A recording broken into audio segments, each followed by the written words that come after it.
This presentation contains what I learned from Module 2, Part 1. First off, starting with some definitions, we have rhetorical exigence, which is the problem or issue that's at hand or that you're bringing up to your audience. Usually it's an issue that's beyond human control, more such as climate change or more of a complex issue. And it's also an issue that must be solved by communication. So, talking to other people, problem solving, but using communication skills. And then the rhetorical audience is a group of people that can be persuaded by the material presented. So, you present your rhetorical exigence or your problem or issue at hand to your audience, and that audience is able to either act on that problem or are able to form an opinion on that problem as well. And then constraints. Constraints have restrictions on how effectively an audience can be persuaded. So there are constraints on both sides, whether it's a constraint on the author speaker's side or if it's a constraint on the audience's side, but it's some sort of barrier that prevents your message from being heard correctly by the audience, or the audience gets the wrong message, or the audience doesn't want to act on the issue at hand. Those are different types of constraints that can be found. And then rhetorical situation it's the last definition, but it's basically like a combination of all the previous definitions listed.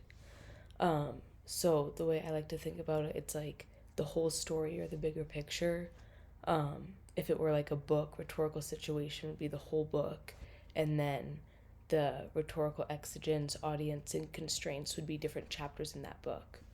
So in order to have rhetorical situation, you have to have all of those other parts as well. And rhetorical situation kind of looks at how well these elements work together, or if they don't work together, to persuade the audience to act on the problem or issue.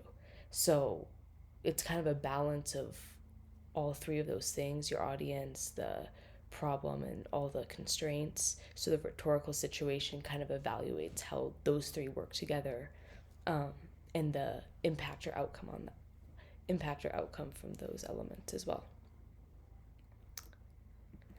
And then, why is this important? So, as we learned in Module 1, professional writing is supposed to be very clear and concise.